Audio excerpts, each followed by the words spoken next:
రేపు యాదగిరిగుట్టకు తెలంగాణ రాష్ట్ర ముఖ్యమంత్రి రేవంత్ రెడ్డి వస్తున్న సందర్భంగా గోశాల వద్ద ఉన్నటువంటి హెలిప్యాడ్ ప్రాంతాన్ని పలు ఏర్పాట్లను ప్రభుత్వ విప్ ఆలేరు ఎమ్మెల్యే బీర్ల ఐలయ్య పరిశీలించారు.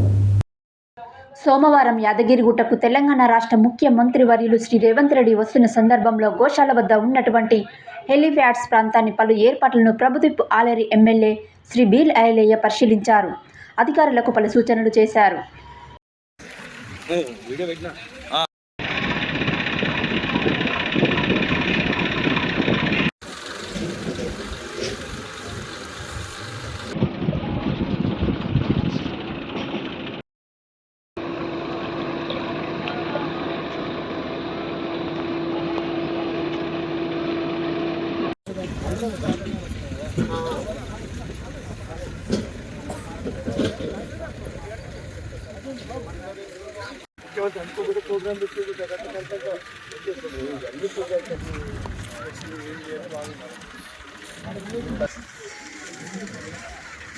తెలంగాణ గౌరవ ముఖ్యమంత్రి రేవంత్ రెడ్డి గారు రేపు బ్రహ్మోత్సవాలు తన చేతుల మీదుగా ప్రారంభించడానికి ఉదయం 9 గంటలకు యాదగిరిగుట్టకు రాబోతున్నారు.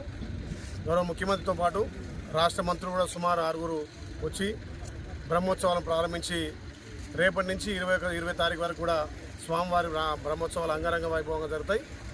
మొదటగా తెలంగాణ ముఖ్యమంత్రి అయిన తర్వాత రేవంత్ రెడ్డి గారు స్వామివారి దర్శనం చేసుకొని ఈ ప్రాంతంలో ఉన్నటువంటి సమస్యలను కూడా పరిశీలించి మొన్ననే ఒక అర్ధగంట సమయం ఇచ్చి కూడా యాదాద్రిని యాదగిరిగుట్ట చేస్తా, యాదగిరిగుట్టకు మళ్ళీ పూర్వం తెస్తా, అన్ని విధాలా గుట్టకు సహకరిస్తా అని చెప్పి మాటిచ్చి 10 రోజులనే మళ్ళీ ఇలా గుట్ట దర్శనానికి వచ్చి ఇలా గుట్టను బ్రహ్మోత్సవాలను ప్రారంభించడం